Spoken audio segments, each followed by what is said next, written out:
নমস্কার স্যার। নমস্কার, sit down. ধন্যবাদ স্যার। কি নাম আপনার? স্যার আমার নাম শাহিদা আক্তার। শাহিদা আক্তার, আপনার নামের মানেটা কি বলুন? স্যার আমার নামের অর্থ নদী। নদী? হ্যাঁ স্যার। কোন ভাষা এটা শাহিদাটা? স্যার এটা একটা আরবি শব্দ, আরবি আরবি ভাষা। শব্দ যার অর্থ নদী। যার অর্থ হচ্ছে নদী। আচ্ছা, পৃথিবীর দীর্ঘতম নদীর নাম বলুন তো। স্যার পৃথিবীর দীর্ঘতম নদী হলো পৃথিবীর নীলনদ। নীলনদ। আর আচ্ছা, বৃহত্তম নদী? আমাজন। ভারতের দীর্ঘতম নদী? গঙ্গা। আচ্ছা, আচ্ছা, গঙ্গা নদীর উৎপত্তি কোথায় হয়েছে? গঙ্গোত্রী হিমালয় থেকে। গঙ্গোত্রী হিমবাহ। এটা ভারতবর্ষের কোন স্টেটে আছে আপনি বলতে পারবেন? ভারতবর্ষের গঙ্গোত্রী হিমবাহটা স্যার ভারতবর্ষের উত্তরাখণ্ড। উত্তরাখণ্ড। উত্তরাখণ্ডের ক্যাপিটাল? রাজধানী? উত্তরাখণ্ডের রাজধানী খুব ফেমাস। স্যার জানি এই মুহূর্তে তো মনে পড়ছে না। মানুষ খুব ঘুরতে যায়। রাস্কিন বন্ডের নাম শুনেছেন? হ্যাঁ স্যার। রাস্কিন বন্ডের লেখা আছে ওই শহরটাকে নিয়ে। স্যার আমি জানি উত্তরাখণ্ডের রাজধানী। আচ্ছা, কয়েকটা শহরের নাম বলুন উত্তরাখণ্ডে জানা। শৈল শহর বলা হয় ওগুলো। শহরের নাম ডি দিয়ে হবে, ডি, ইংলিশ ডি দিয়ে শুরু হবে। নৈনিতাল, ও মুসৌরি, আচ্ছা, মুসৌরি, নৈনিতাল, ভীমতাল। ভীমতাল, আর এরকম কিছু। আচ্ছা, যাই হোক। হ্যাঁ স্যার, দেহরাদুন। দেহরাদুন। হ্যাঁ স্যার, ভুলে গেছিলাম। আহ, তো যাই হোক, কোথা থেকে আসছেন আপনি? স্যার আমি মুর্শিদাবাদ জেলার জলঙ্গি ব্লকের অন্তর্গত রৌশননগর গ্রাম থেকে। আচ্ছা, মুর্শিদাবাদ জেলার আহ, কোনো ইন্ডাস্ট্রি আছে? ভারী শিল্প? হ্যাঁ স্যার আছে, ফারাক্কায় তাপবিদ্যুৎ কেন্দ্র। ফারাক্কা তাপবিদ্যুৎ কেন্দ্র, এনটিপিসি। এনটিপিসি। এনটিপিসির ফুল ফর্ম কি বলুন তো? N for? ন্যাশনাল। স্যার আমি এগুলো মনে পড়ছে না। মনে পড়ছে না, সে ঠিক আছে, অসুবিধা নেই। আম, আপনি ডিএলএড করেছেন কত সালে? Sir 16-18 session. 16-18? হ্যাঁ স্যার। বেশ ভালো। আচ্ছা, ডিএলএড ট্রেনিংটা কি খুব প্রয়োজন? হ্যাঁ স্যার, বাচ্চাদের শেখানোর জন্য একটা প্রশিক্ষণের অবশ্যই প্রয়োজন রয়েছে, যেটা প্রাথমিকের জন্য ডিএলএড। প্রাথমিকের জন্য? উচ্চ প্রাথমিক? উচ্চ প্রাথমিক বলতে সেটাও ডিএলএড বা বিএড দুটোর মাধ্যমে হয়। মানে ডিএলএড থাকলে উচ্চ প্রাথমিকে হয়, বিএড থাকলেও হয়। ডিএলএড এর ফুল ফর্ম বলুন। Diploma in elementary education. আচ্ছা, এলিমেন্টারি এডুকেশন ব্যাপারটা কি? এলিমেন্টারি মানে প্রাথমিক। সেটা মানে এলিমেন্টারি এডুকেশন, এটা মানেটা কি? এটা কিরকম এডুকেশন? এলিমেন্টারি এডুকেশন বলতে শিক্ষার্থীদেরকে শেখানোর জন্য যে আলাদাভাবে প্রশিক্ষণ একজন শিক্ষক বা শিক্ষিকার দরকার, সেটাকে এলিমেন্টারি বলা হয়। কত থেকে কত বছরের বাচ্চাদের? আমি সেটাই বলতে চাইছি। ও কত থেকে কত বছর বয়সে বাচ্চাদের শেখানো হয়? আপ টু এজ 6 থেকে 14। 14 বছর। Very good. আচ্ছা, আপনি বর্তমানে কি করেন? স্যার আমি বর্তমানে ছোট ছোট বাচ্চাদের বাড়িতে পড়াই। তাই? ছোট ছোট বাচ্চা বলতে কোন বয়স থেকে? স্যার মানে ক্লাস 1 থেকে একদম 5 পর্যন্ত। 1 থেকে 5 পর্যন্ত। সব ক্লাস কি একসঙ্গে পড়ান না আলাদা আলাদা? স্যার সব ক্লাস বলতে আমি টাইম ভাগ করে দিই। মোটামুটি 1-2 কে একদম মানে ব্যাচ করে দিয়েছি, আর 3-4-5 এর জন্য আলাদা ব্যাচ আছে। আচ্ছা, তাহলে আপনি একটা পড়ান তো। আমাদের এখানে ছোট ছোট বাচ্চাদের কথা ভেবে নিয়ে আপনি পড়ান। কোন ক্লাস পড়াবেন? স্যার আমি ক্লাস 3য় শ্রেণীর একটা আমাদের পরিবেশ থেকে একটা টপিক নিয়ে পড়াতে চাই। না।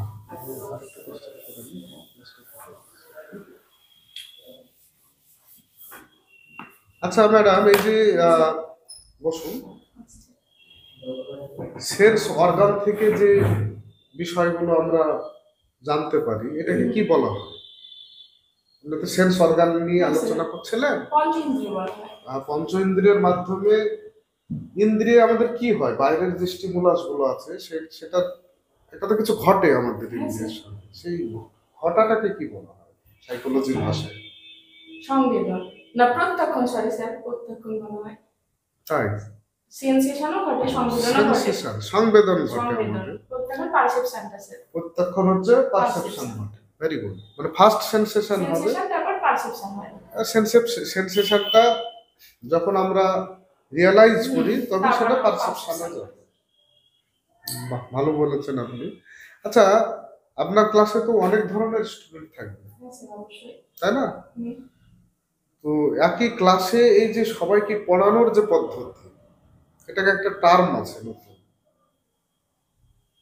পড়ানোর পদ্ধতি বাইলিঙ্গুয়াল মেথড। না, আমি সেটা বলছি না। আমি বলছি ধরুন সেখানে CWSN চাইল্ড আছে, হ্যাঁ স্যার থাকবে।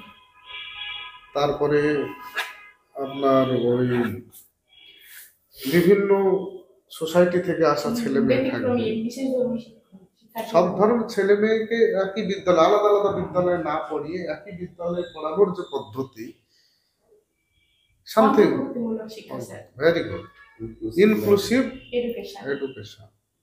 আচ্ছা, এই যে আমি CWSN বললাম, কাদেরকে বোঝানো হয় CWSN? Children with special needs. Children with special needs. এদেরকে ডিফারেন্টলি এবলড বলা যেতে পারে। হ্যান্ডিক্যাপ, হ্যান্ডিক্যাপের থেকে স্যার ডিফারেন্টলি লেভেলটাই বেশি মানানসই। হ্যান্ডিক্যাপটা বলা হচ্ছে না। বলা হচ্ছে না কারণ ওদের সামনে হ্যান্ডিক্যাপ না বলে ডিফারেন্ট লেভেল বলাটা বেশি, মানে অন্য দিক দিয়ে তারা সক্ষম হতে পারে, যে হয়তো কানে শুনতে পায় না সে হয়তো দেখতে পাচ্ছে এরকম। বেশ, আরেকটা কোশ্চেন আপনাকে করি, সেটা হচ্ছে আপনারা স্কুলে তো পড়াবেন, সেক্ষেত্রে বর্তমানে ইভ্যালুয়েশন করবেন না আপনি সেখানে এক্সামিনেশন নেবেন? স্যার অবশ্যই ইভালুয়েশনটা মানে প্রথম ধাপে রয়েছে। আমি তো এক্সামিনেশন করে তার ভুল ত্রুটিগুলো শুধু দেখতে পারবো, পরবর্তীকালে তাকে আমি মূল্যায়ন করার জন্য অবশ্যই আমাকে এভালুয়েট করতে হবে, মানে তার কোথায় কোথায় দুর্বলতা আছে সেগুলো আমাকে কাটিয়ে দেওয়ার জন্য। CCE এর পুরো নাম কি? Continuous and comprehensive evaluation. এটা কি জিনিস? সামগ্রিক মূল্যায়ন। সংক্ষেপে বুঝবো। সিসিই বলতে যখন আমার মানে একটা সারা বছরের একটা মানে মূল্যায়ন সেটা সিসির মাধ্যমে করানো হয়। আচ্ছা, আচ্ছা, ওই যে আপনার ফরমেটিভ ইভ্যালুয়েশন এবং সামেটিভ ইভ্যালুয়েশন বলা হয়, হুম। ফরমেটিভ ইভ্যালুয়েশন কি এবং summative evaluation? Sir formative evaluation মানে হলো গঠনমূলক মূল্যায়ন, যেটা আমরা ক্লাসে প্রতিদিনের একটা রুটিনের মধ্যে আমাদের থাকে। আর সামেটিভ ইভ্যালুয়েশন মানে হলো অন্তিমকালের ইভ্যালুয়েশন, যেটা আমরা সারা বছরের পরে একটা এভালুয়েট করতে পারি মার্কসের মাধ্যমে। সারা বছরের পরে তো হয় না, বিভিন্ন হ্যাঁ, টার্মে। বিভিন্ন টার্মের পরে ক্লাস মানে ফার্স্ট টার্ম, সেকেন্ড টার্ম বা ইউনিট টেস্টের পরে হয় স্যার। পিকক মডেল নাম শুনেছেন? কিসের সঙ্গে যুক্ত? হ্যাঁ স্যার, পিকক মডেলটা শিক্ষার্থীদের মানে 4টি পিলার রয়েছে এবং 4টি পিলার তারা যাতে তাদের পরবর্তীকালে বিভিন্ন শিক্ষণ পদ্ধতিতে আরো গ্রো হয়, আরো ডেভেলপমেন্ট হয়, সেই জন্য জানার জন্য শেখা, কর্মের জন্য শেখা, বিভিন্ন মানে আচ্ছা, ইভ্যালুয়েশন রিলেটেড একটা। related একটা ইয়ে। আচ্ছা, ওই যে 4 পিলার্স অফ আপনার এডুকেশন যেটা বললেন আপনি বাচ্চাদের, সেটা কি জানা আছে? স্যার সেটা ডেলার্স কমিশনে বলা হয়েছে। বাহ, কি বলা হয়েছে সেখানে? 4টি পিলার কি? স্যার এই মুহূর্তে আমার ততটা ভালো দেখে আসা হয়নি, আমি দেখে আসি পারবো। আচ্ছা, বেশ। স্নাতক স্তরে আপনার বিষয় কি ছিল? স্যার ইংরেজি। ইংরেজি ছিল। তো বর্তমানে আপনি ইংরেজি বিষয়কে প্রাথমিক বিদ্যালয়ে কিভাবে অ্যাপ্লাই করবেন? স্যার প্রাথমিক বিদ্যালয়ে অবশ্যই আমি ইংরেজিটাকে মানে সেকেন্ড ল্যাঙ্গুয়েজ হিসেবে ইউজ করব। আর সেকেন্ড ল্যাঙ্গুয়েজের সাথে সাথে তাদেরকে মানে পড়ানোর দিক দিয়ে আমি কিছু কিছু ওয়ার্ড ডাইরেক্টলি ব্যবহার করবো, ডাইরেক্ট মেথডেও আমি কিছু কিছু ওয়ার্ড ব্যবহার করবো। ডাইরেক্ট মেথড বলতে কি বোঝেন আপনি? স্যার আমি ডাইরেক্ট মেথড বলতে এটাই বুঝি যে কোনো কিছু আমি ট্রান্সলেট না করে ডাইরেক্টলি বলা। এই যে ব্ল্যাকবোর্ড, এটাকে আমি বলবো না কৃষ্ণফলক, আমি বলবো এটা ব্ল্যাকবোর্ড। ব্ল্যাকবোর্ডই আছে। ছোট অপারেশন ব্ল্যাকবোর্ড কত সালে হচ্ছে? 1986 স্যার। 86 জাতীয় শিক্ষানীতি। 1986। আর নতুন জাতীয় শিক্ষানীতি যেটা হয়েছে 2020। স্বাধীন ভারতের প্রথম শিক্ষা কমিশন কত সালে হয়েছে? স্বাধীন ভারতের প্রথম শিক্ষা কমিশন স্যার 1948 খ্রিস্টাব্দে হয়েছিল। সে কমিশনটার অন্য কোনো নাম আছে? বিশ্ববিদ্যালয় কমিশনটা রাধাকৃষ্ণন কমিশন। হু আজ রাধাকৃষ্ণন? স্যার রাধাকৃষ্ণন আমাদের মানে সর্বপল্লী রাধাকৃষ্ণন, যিনি মানে ভারতের প্রথম রাষ্ট্রপতি বলতে না, দ্বিতীয় রাষ্ট্রপতি বলতে পারি, প্রথম উপরাষ্ট্রপতি। তাছাড়া তার আরেকটা পরিচয় আছে, রাষ্ট্রপতি ব্যতী রেখেও তার জন্মদিনটাকে আমরা শিশু দিবস হিসেবে পালন করি। না। না সরি স্যার, ভুলে গেছি, শিক্ষক দিবস। শিক্ষক দিবস। শিক্ষক দিবস পালন হওয়ার কারণটা কি?